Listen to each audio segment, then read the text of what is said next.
오늘은 12월 첫째 주일이며 대림절 둘째 주일을 보내고 있습니다. 대림절은 이미 예수님은 탄생하셨잖아요. 예수님의 초림의 자리에서 다시 오시는 예수님의 재림을 기다리는 것이 참된 대림절의 의미가 되는 겁니다. 오늘 우리가 계시록을 살펴보면 계시록 오늘 17장 1절을 시작하면서 1절이 뭐라고 나와 있죠?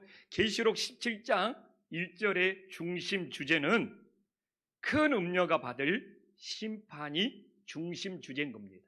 그래서 오늘 딱 1절을 보면서 이제 하나님의 심판이 나오고 있음을 우리들에게 보여주고 있습니다. 그래서 우리가 큰 음녀가 받을 심판이 무엇인지 오늘 이 17장 말씀을 통하여 묵상할 수 있는 은혜의 시간이 되기를 원합니다.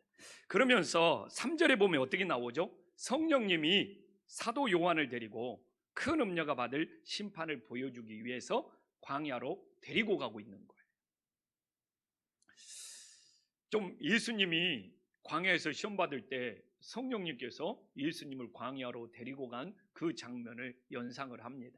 근데 하나님께서 전하는 뜻은 무엇이죠? 이처럼 하나님의 뜻을 깨닫기 위해서, 하나님이 전하는 메시지를 알기 위해서는 성령님의 인도하심을 받아야 된다는 것을 우리들에게 보여주고 있어요.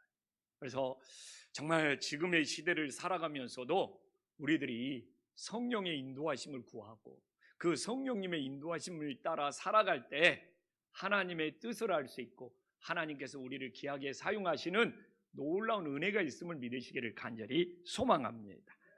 근데 많은 분들이 이 계시록 17장을 보면서 음녀가 어떻게 생겼느냐, 또 큰 짐승이, 머리 7 짐승이, 10뿔 짐승이 어떻게 생겼느냐에 생각보다도 관심이 많더라고요. 그래서 이렇게 유튜브나 또 이렇게 들어가 보면 막 그 음녀를 그려놓은 상상의 그림이라든지 뭐 머리 7의 짐승, 10뿔의 짐승 이런 것들을 막 그려가지고 약간 무섭기도 하고 공포 분위기를 조장하기도 합니다. 그러나 오늘 우리가 이 17장을 보면서 중요한 것은 짐승의 모습이 어떻게 생겼느냐가 아니라 하나님이 우리들에게 전하는 메시지가 뭐냐, 이게 더 중요한 의미가 있음을 믿으시기를 간절히 소망합니다. 어떻게 보면 지금의 시대도 똑같은 거예요. 사람의 이 외모가, 사람의 겉모습이 어떻게 생겼느냐보다도 더 중요한 것이 그 사람의 성품, 그 사람의 인격이 어떠냐가 더 중요한 거잖아요. 지금 시대 봐보십시오. 뭐 스포츠나 뭐 정치나 뭐 문화, 예술계 이런 걸 보더라도 대단한 재능을 가지고 있어요. 대단한 실력을 가지고 있어요. 근데 그 성품이, 그 잘못된 성품이 드러나가지고 한순간에 추락하고 한국에서는 운동을 못하고 막 다른 나라로 가게 되고, 이게 그 사람의 실력의 문제입니까? 그 사람의 능력의 문제입니까? 그 사람의 달란트의 문제입니까? 정말 그 사람의 성품의 문제가 모든 것을 무너지게 만드는 것을 보여주고 있습니다. 그래서 오늘도 우리 이 말씀을 보면서 음녀가 어떻게 생겼느냐, 짐승이 어떻게 생겼느냐가 아니라 어떤 성품을 가지고 있었기에 멸망을 당할 수밖에 없었고 심판을 받을 수밖에 없었느냐, 여기에 초점을 맞춰야 되는 것이죠. 그래서 오늘 이 말씀을 묵상하면서 음녀가 어떤 죄악이 있어서 어떤 삶을 살아서 하나님의 심판을 받았는지를 깨닫고 우리는 이 반면교사로 삼아서 우리는 구원의 길로, 하나님의 영생의 길로 갈 수 있는 믿음의 자녀들이 될 수 있기를 간절히 소망합니다. 그런데 오늘 이 계시록 17장도 신천지 이단이 굉장히 중요하게 사용합니다. 오늘 이게 5절에 보면 신천지 이단은 큰 음녀가 바벨론과 연결시켜서 지금 우리가 다니는 일반 교회를 바벨론 교회라고 합니다. 그래서 우리는 신천지 이단의 눈에는 우리는 음녀 노릇을 하고 있는 바벨론 교회에 다니고 있는 거예요. 그래서 이 신천지가 교리 공부를 했을 때 정말 우리 같은 성도들이 이 음녀 노릇으로는 바벨론 교회를 다니고 있기 때문에 신천지 교회로 빨리 옮겨와야 된다는 거예요. 굉장히 그런 분위기를 조장하고 있습니다. 그래서 사실 우리 일반 교회가 건강하고 바르게 세워져야죠. 그러나 저는 정말 이 시대에, 이 혼란이 들어온 시대에 음료 노릇을 하고 있는 것은 바로 신천지 같은 이단이 가정을 파괴하고 이 사회를 혼란에 빠뜨리고, 그리고 정말 젊은 학생들의 삶을 파탄에 빠뜨리는 오히려 더 무서운 음료 노릇을 하고 있다는 것에 우리들이 경각심을 가질 수 있기를 간절히 소망합니다. 그러면 하나님께서 무조건 심판할 수는 없잖아요. 제목이 드러나야 되잖아요. 그래서 하나님께서는 이 음료의 죄가 무엇인지를 먼저 밝힙니다. 그리고 음료들의 죄가 밝혀진 다음에 하나님은 그들을 심판하시는 거죠.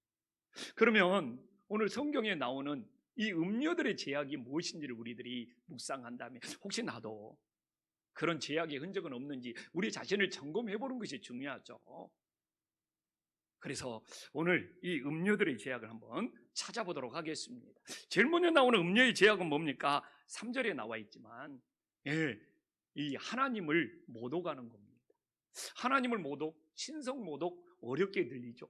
그러나 이 헬라어를 보면 이 모독이라는 것이 회방이라는 뜻이 있습니다. 그래서 하나님을 해방하고 또 하나님이 하는 일들을 해방하고 또 이렇게 교회를 해방하고 정말 예수님을 해방하고 이렇게 끊임없이 해방하는 것이 하나님을 못 오가는 것이 된다는 것을 우리들에게 보여주고 있습니다.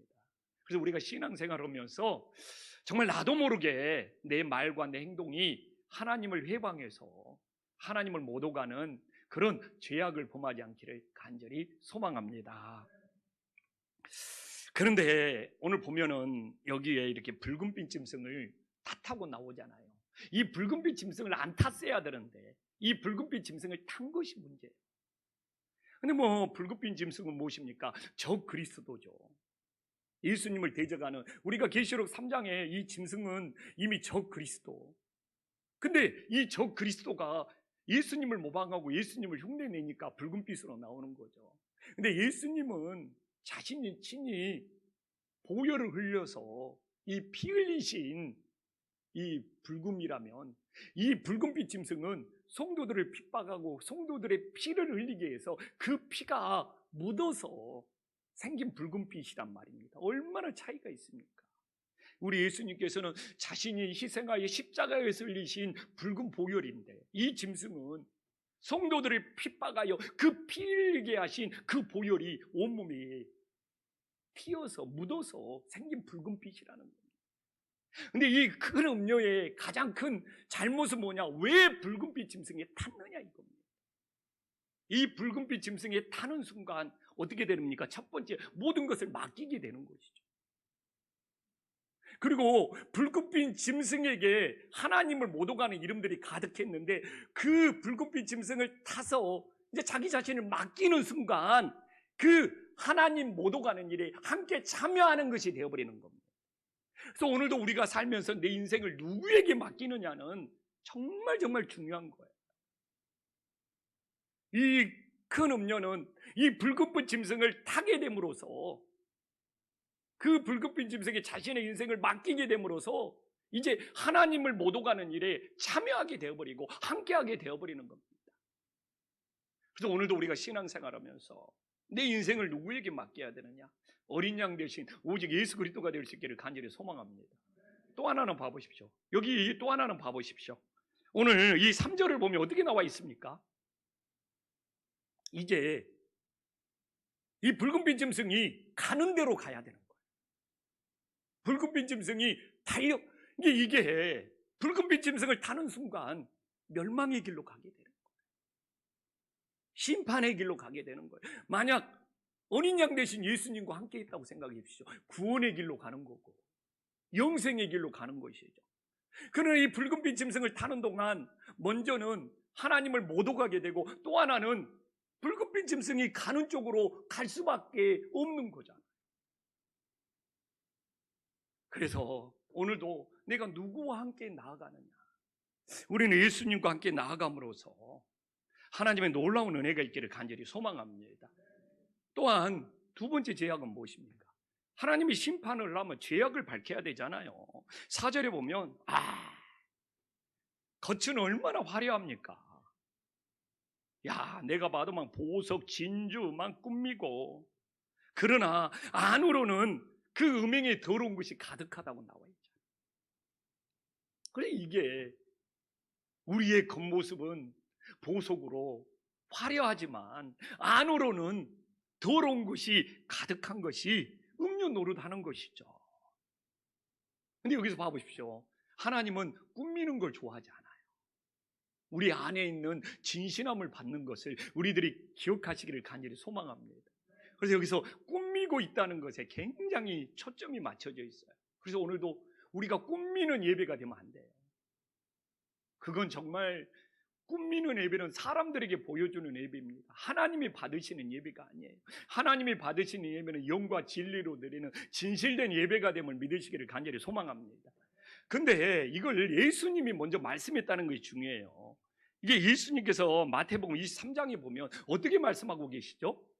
예수님께서도 화 있을진저 외식하는 바리새인들이여 해칠한 무덤 같이 겉으로는 꾸며서 아름답게 보여. 그러나 그 안에는 죽은 사람의 뼈와 모든 더러운 것이 가득하다고 합니다. 그래서 성도가 겉으로 아름답고 막 화려하게 꾸미는 것이 아니라 정말 안으로 거룩함이 있을 때 구원의 길로 갈 수 있는 거예요. 근데 오늘날 하나님이 우리를 어떻게 구원하신지를 모르기 때문에 지금 세상은 외모 지상주의에 빠져 있습니다. 얼마나 고치고 얼마나 꾸미고 얼마나 자기 자신을 아름답게 보이려고 애쓰는지. 그래서 정작 우리 안으로 거룩해야 된다는 것을 모르는 경우가 너무 많아요. 저는 사람이 자기 자신을 아름답게 보이는 것은 좋은 일이라고 생각을 합니다. 그러나 그것과 함께 더 중요한 것은 우리 안으로 하나님 안에서 거룩하고 경건함을 잃어버리지 마는 것이, 그게 구원의 길이 되고 생명의 길이 됨을 우리들이 다시 한번 세울 수 있기를 간절히 소망합니다. 우리 자녀 세대도 마찬가지죠. 우리 자녀들을 겉으로만 화려하고 아름답게 꾸며주려고 하는 것이 아니라 안으로 하나님 앞에서 거룩하고 경건해야 된다는 것을 가르쳐 줬을 때 그 자녀의 영혼이 구원받고 살아나는 놀라운 역사가 있음을 믿으시기를 간절히 소망합니다. 또한 이 음료의 죄악은 무엇입니까? 오늘 6절에 나오잖아요. 야, 얼마나 예수님을 믿는 사람들을 핍박하고 죽였는지, 순교의 피를 흘리게 했는지 자기 자신이 순교의 피로 취하고 있담을 우리들에게 보여주고 있습니다.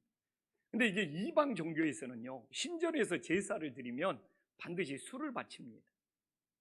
그리고 신전에서 제사가 끝나면 그 술을 마시면서 취하면서 디오니소스라는 술의 신을 섬기는 것이 이방인의 풍습입니다. 지금 이 음료가 이방인들이 신전에서 제사 드리고 술에 취해가지고 그래야지 디오니소스 술의 신과 결합하고 술의 신과 한마음이 된다는 거예요. 이게 무서운 거예요. 그러니 이 큰 음료는 예수님 믿는 사람들을 핍박하고 순교의 피를 흘리게 하면서 자기의 우상과 자기의 신과 취함으로써 결합하고 그 신을 위하고 그 신을 섬긴다는 정말 무서운 표현이 담겨져 있는 것이죠. 그래서 오늘도 우리가 무엇에 취해서 살아가느냐, 정말 성령에 취해서 살아가느냐, 세상에 취해서 살아가느냐, 정말 게임 중독에 취해서 살아가느냐, 세상에 잘못된 것에 취해서 살아가느냐, 취한다는 것은 그것과 결합해버린다는 겁니다. 근데 맞는 이야기인 것 같아요. 그래서 오늘 이 말씀에, 이 6절 말씀에 자기 취해가지고 자기 신과 결합해버리는 거예요. 그래서 오늘도 많은 사람들이 취하는 인생에 살아갑니다. 무엇에 취할 거냐? 세상 것들에 취할 거냐? 우리는 정말 성령에 취하고 예수님에 취해서 그 예수님과 하나 되고 결합될 수 있는 놀라운 역사가 있기를 간절히 소망합니다. 근데 이 음료는 순교의 피를 많이 흘리게 했잖아요. 근데 그 음료는 심판을 받을 수밖에 없어요. 사실 이 말씀을 제일 읽은 사람들이 초대교인들이잖아요. 로마의 핍박을 받는데 자기 부모가 순교의 피를 흘리고 죽었어. 자기 누나가, 자기 동생이 순교의 피를 흘리고 죽었어. 너무 괴로워서 신앙을 지키기 힘들었어요. 근데 밤모섬에서 요한이 계시록 말씀을 듣고 초대교회 성도들에게 전해준 거예요. 그러니까 초대교회 성도들이 요한의 말씀을 듣는데 6장 10절에 보니까 하나님께 기도하고 있는 거예요. 거룩하고 참되신 대주제여, 땅에 거하는 자들을 심판하여 우리 피를 갚아주시지 아니하기를 어느 때까지 하시려 하나이까. 지금 자기 부모가 순교의 피를 흘리고 자기 자녀가, 자기 형제가 순교의 피를 흘렸는데, 근데 하나님이 놀라운 응답을 해주시는 거예요.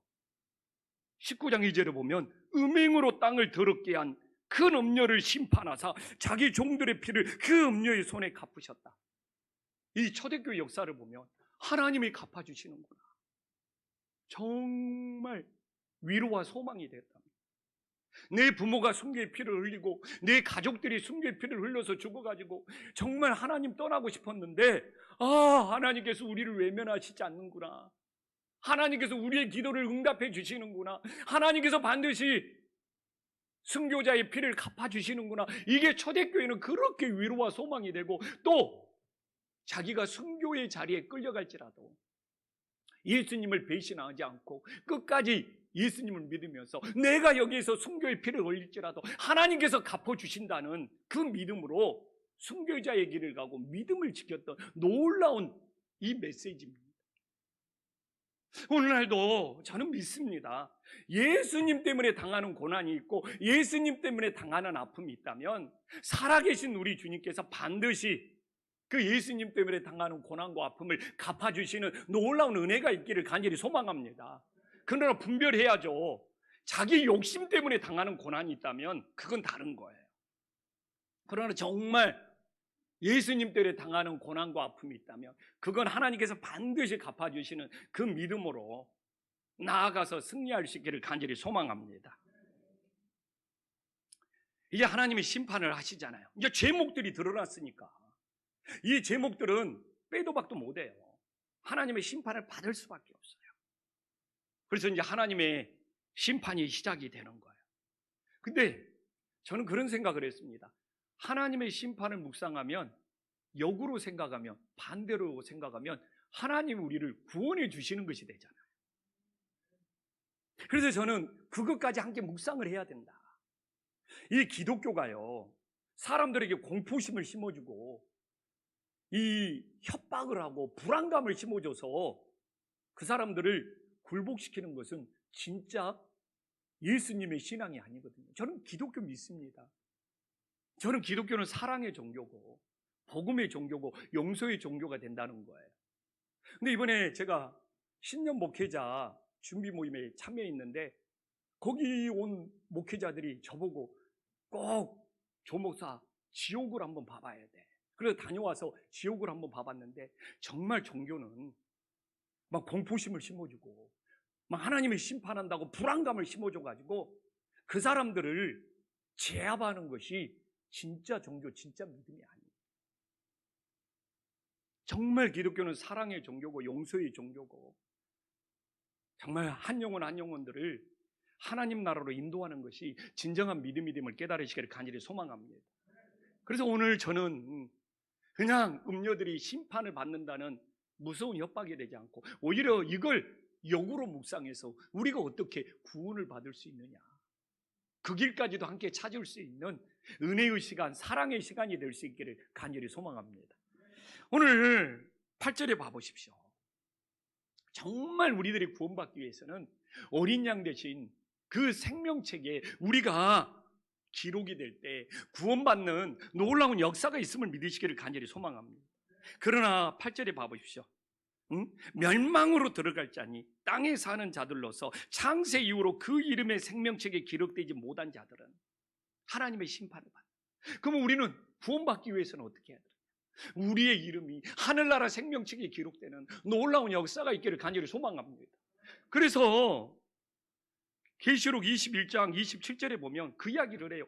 어떻게 나와 있습니까? 나오잖아요. 무엇이든지 속된 것이나 가정한 일 또는 거짓말하는 자는 결코 그리로 들어가지 못할, 누구만 들어가요? 오직 어린 양의 생명책이 기록된 자들만 들어가리라. 그러면 제일 중요한 것이 나오잖아요. 어린 양의 생명책이 기록되기 위해서 어떻게 해야 되느냐. 이미 계시록 7장 14절에 나와 있잖아요. 이는 큰 한난에서 나오는 자들인데 어린 양의 피에 그 옷을 씻어 희게 하였느니라. 어린 양의 보혈로 우리의 죄악이 씻음 받은 자들만 하늘나라 생명책에 기록되는 놀라운 은혜가 있음을 믿으시기를 간절히 소망합니다. 다른 방법은 없어요.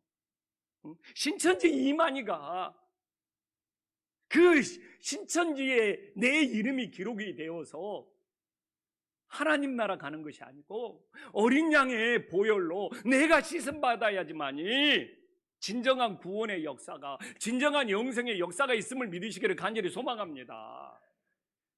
이만희는, 이 신천지 교주는 나쁜 놈이에요. 14만 4천이 자신들의 생명책이라고 얼마나 성경을 악용하는지를 모릅니다. 그러나 우리는 어린 양의 생명책에 기록이 되어서 영생을 얻을 수 있는 믿음의 자녀들이 될 수 있기를 간절히 소망합니다. 또 하나는 뭡니까? 하나님의 말씀이 이루어진다는 것을 믿어야 돼요. 17절에 봐보십시오. 제일 중요한 것은 하나님의 말씀을 응하기까지 하심이라는 겁니다. 근데 하나님의 말씀을 응하게 하는 일에 두 종류의 부류가 있다는 거예요. 선한 도구가 있고 악한 도구가 있다는 거예요. 근데 지금 여기서는 악한 도구로 쓰임받는 거예요. 그래서 우리가 신앙생활을 하면서 하나님 앞에 어떤 도구로 쓰임받느냐? 우리 모두 다 악한 도구가 아니고 선한 도구로 쓰임받을 수 있기를 간절히 소망합니다.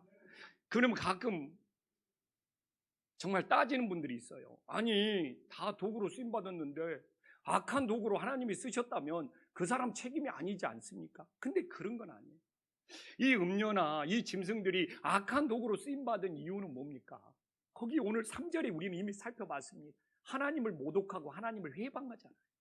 가끔 가론 유다를 막 변호한 사람이 있습니다. 가론 유다가 악한 도구로 쓰임받았는데 그도 하나님의 도구로 쓰임받은 거 아닙니까? 그러나 가론 유다가 하나님을 회방한 거예요. 예수님을 회방한 거예요. 예수님을 모독한 거예요. 그 책임은 져야 되는 거예요. 그러나 우리는 하나님의 선한 도구로 쓰임받아야 되죠. 오늘 6절에도 이 성도들과 예수님의 증인들은 하나님의 선한 도구로 쓰임받는 거예요. 피 흘리면서 순교할지라도 예수님을 증거하는 하나님의 선한 도구로 쓰임받기 때문에 이들의 이름이 생명책에 기록되고 영원한 생명을 얻음을 믿으시기를 간절히 소망합니다. 그래서 우리는 늘 한 번 사는 인생, 진짜 하나님의 악한 도구로 쓰임받는다면 얼마나 가슴 아픈 일입니까? 정말 우리 모두는 하나님의 선한 도구로 쓰임받는 놀라운 은혜의 역사가 있기를 간절히 소망합니다. 그래서 저는 늘 하나님 안에서 우리의 이름이 오늘도 하나님의 생명책에 기록되고 정말 우리의 인생이 하나님의 선한 도구로 쓰임받아서 하나님의 말씀을 응하게 하는 귀한 삶이 되시기를 간절히 소망합니다. 그러면 이제 오늘 이 주님의 자녀가, 우리 같은 성도들이 영적 싸움에서 이기려면 어떻게 해야 됩니까? 이게 오늘 중요한 거잖아요. 오늘도 이 코로나 환란 속에서 우리가 믿음을 지키고 영적 싸움에서 이기기 위해서는 어떻게 해야 되느냐? 오늘 하나님께서는 놀라운 메시지를 전해줍니다. 이건 초대교회 성도들에게 숙제였어요. 이렇게 핍박을 당하고 이렇게 고난을 당하고 이 로마 황제가, 당시에는 이 큰 음녀가 로마 황제가 되겠죠. 그리고 뭐 이 짐승의 머리라든지 뭐 짐승의 뭐 뿔이라든지 이건 권세를 상징하는 거잖아요. 로마 황제들의 뭐 권세, 힘들을 상징하는 거잖아요. 근데 우리는 그럼 어떻게 되느냐? 초대교인들은 이러다 우리 다 끝장나는 거 아니냐? 근데 그 초대교인들의 고민을 오늘 말씀이 해결해 주는 거예요. 어떻게? 어린 양과 함께하면 이길 수 있다는 거예요. 14절에 봐보십시오. 그와 함께 있는 자들이 이긴다는 거예요. 아멘. 어린 양과 함께하는 자들이 이길 수 있는 하나님의 놀라운 은혜가 임하기를 간절히 소망합니다. 근데 왜 승리하느냐? 14절 앞부분으로 가면 나오잖아요. 만주의 주시오 만왕의 왕이심으로 그들을 이기실 터요. 야, 이게 놀라운 답이 있는 거예요. 어린 양 대신 예수님이 이긴다는 거예요. 어린 양 대신 예수님이 승리한다는 거예요. 그래서 내 힘으로, 내 능력으로 이기는 것이 아니라 어린 양 대신 예수가 이겼잖아요. 만왕의 왕이. 그 이기신 예수님과 함께 할 때 나도 이기게 된다는 거예요. 그래서 기독교의 성자들은 그런 이야기를 합니다. 겸손의 시작은 내 힘으로 살 수 있고 내 힘으로 이길 수 있다는 것을 내려놓을 때, 그때 겸손이 시작이 된다는 거예요. 우리가 그렇잖아요. 운동도 잘하려면 몸에 힘을 빼야 되는 것처럼 신앙도 겸손의 시작은 내 자신의 힘을 빼는 거라고 그래요. 그래서 내가 내 힘으로 살고 있고 내가 내 자신의 능력으로 다 이길 수 있고 극복할 수 있어, 이건 절대로 겸손의 문도 못 들어가는 거예요. 전집 내 힘으로는 살 수 없고 내 능력으로는 이길 수가 없고 어린 양 대신 예수님과 함께 할 때, 그 예수님이 이기셨잖아요. 그러니까 그 이기신 예수님과 함께하면 나도 이길 수 있는 놀라운 은혜가 있음을 믿으시기를 간절히 소망합니다. 이게 영적 싸움에서 이기는 법칙이라는 거예요. 그러니까 초대교인들이 얼마나 핍박하고 순교의 피를 흘렸어요. 그리고 막 좌절하고 상처받고, 그리고 너무 핍박이 심해서 막 로마에 있는 그 지하 동굴 막 카타콤으로 돌아가고, 카타콤으로 막 들어가고, 그리고 로마에서 막 피해가지고 도망쳐서 터키에 있는 카파도기아로 막 그 멀리 막 도망치고요. 근데 요한이 밤모섬에서 하나님의 말씀을 듣고 와서 이 말씀을 전해주네. 이 로마의 핍박에서, 이 큰 음녀의 핍박에서, 영적 싸움에서 승리한 것은 너희들의 힘과 너희들의 능력으로 이긴 것이 아니라 어린 양 대신 예수님이 이기셨기 때문에 그 이기신 예수님과 함께 할 때 승리할 수가 있다. 그러니까 초대교인들이 막 도망치고 흩어졌잖아요. 근데 그 터키 카파도기아에서도 로마에 있는 카타콤보다 더 지하 동굴을 파고 거기에 들어가서 끝까지 믿음을 지키고, 이 말씀이 위로가 되고 힘이 돼요. 오늘날 코로나의 이 작전은 뭡니까? 어린 양 대신 예수님과 함께 못하게 만들어버리면 어떻게 되겠습니까? 그러니까 우리가 집이든 교회든 이 코로나의 영적 싸움에도 이기기 위해서는 다른 방법이 없어요. 오직 어린 양 대신 이 예수님과 함께 할 때 코로나도 이겨내고 모든 환난도 이겨내는 그 예수님의 승리가 우리의 승리가 되는 놀라운 은혜의 역사가 있기를 간절히 소망합니다. 그래서 연말에 우리의 고백도 그 고백이 돼요. 이미 이기신 예수님과 함께 했기 때문에 금년도 내가 모든 것을 이겨낼 수 있었던 그 고백이 진실한 고백이 될 수 있기를 간절히 소망합니다. 또한 주님의 자녀가 영적 싸움에서 이기기 위해서는 어떻게 합니까? 오늘 14절이 정확히 나오잖아요. 어떻게? 부르심을 받고 택하심을 받은 진실한 자들이 이긴다. 근데 성경 봐보십시오. 부르심과 택하심을 구별을 잘해야 돼요. 오늘 제가 베드로후서 1장 10절도 떼어놨죠. 항상 부르심이 먼저 나옵니다. 그 다음에 택하심이 있어요. 왜 그러느냐? 이 부르심은, 하나님이 부르시면 내가 하나님의 자녀가 되고 하나님의 또 목사가 되고, 그러나 택하심은 하나님이 사용하시는 목적이 있다는 거예요. 예를 들어볼까요? 하나님이 갈대아 우르에서 아브라함을 부르셨습니다. 그 하나님의 부르심에 응답하고 순종했을 때 아브라함이 믿음의 조상으로 택하심을 받은 거예요. 만약 아브라함의 본토 친척 아비의 집에서 아브라함을 불렀을 때 그 부르심에 응답하지 않았다면 믿음의 조상으로 택함을 받을 수 있겠습니까? 사도 바울을 봐볼까요? 다메섹 도당에서 예수님의 부르심을 받았을 때 사도 바울이 응답을 했습니다. 그래서 사도 바울은 이방인의 사도로, 이방인에게 복음을 전하는 하나님의 종으로 택하심을 받은 거예요. 근데 사도 바울이 다메섹 도상에서 하나님의 부르심을 거절했어요. 근데 사도 바울이 이방인의 사도로 택하심을 받은 겁니까? 그래서 택하심에는 반드시 하나님이 사용하시는 목적이 있어요. 하나님이 쓰시는 목적이 있어요. 오늘도 동일합니다. 듀오노 목사나 조용식 목사나 하나님이 부르신 건 똑같아요. 하나님의 자녀로 부르셨네? 목사까지 부르신 것도 똑같네? 근데 택하심의 목적이 차이가 있네요. 우리 두요로 목사는 정말 위기 청소년 사역에 하나님이 알맞게 택하셨어요. 내년 계획을 저한테 보내왔더라고요. 제가 정말 은혜 받고 감동받았어요. 아, 정말 두요로 목사는 위기 청소년 사역을 해라고 하나님이 택하셨구나. 그리고 이 사역의 방향에서 하나님이 택하신 목적이 나오는 거예요. 근데 저는 내가 봐도 정말 목회 체질이에요. 하나님이 목회 사역으로 저를 택하셨던 거예요. 정말 하나님 말씀 묵상하고 연구하고 이거 너무 나한테는 재밌는 거예요. 설교 준비하는 것이 스트레스가 아니고 이렇게 막 깨닫는 것이 막 은혜고 막 유레카가 막 와. 그리고 저는 정말 기질적으로 새벽잠이 없네요. 그러니까 새벽에 잠이 없어서 코로나 기간에도 새벽기도 나온다니까요. 참 하나님이 특이 체질로 만들었어요. 이번에 신년 목회자 준비 모임도 갔는데 정말 몇몇 목사님들이 막 이야기하느라고 저녁에 늦게 잤거든요. 근데 저도 그냥 한 5시니까 눈 떠지고 친구 목사들도 5시니까 눈 떠지고 5시부터 야 우리 한국교회 목회 어떻게 새벽 5시부터도 이야기 나누기 시작했다니까요. 그래서 아 정말 하나님은 나를 목회 사역으로 택하셨구나. 이게 너한테는 너무 잘 맞는 거. 그래서 오늘도 유대인들이 착각에 빠져버렸어요. 이 택하심이 하나님이 택하신 목적이 뭔지를 알아야 되는데 유대인들은 하나님이 택하셨다고 선민의식, 우월의식에 빠져버린 거예요. 그러니까 예수님까지 배척해버리더라고요. 가끔 그런 이야기를 합니다. 간증이나 성도, 하나님이 나를 특별히 택하셨대. 그럼 저는 묻습니다. 특별히 택하신 목적이 뭐예요? 바울이요.